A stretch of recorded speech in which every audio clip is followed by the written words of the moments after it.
బొట్టు పెట్టి పూజ చేసి గడ్డి మేపి పాలు తాగి వయసు ముదిరి వట్టిపోతే గోవు తల్లే కోత కోత.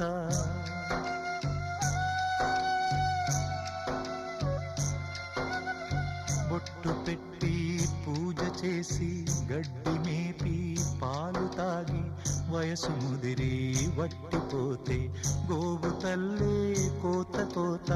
విత్తు నాటి చెట్టు పెంచితే చెట్టు పెరిగి పళ్ళు పంచితే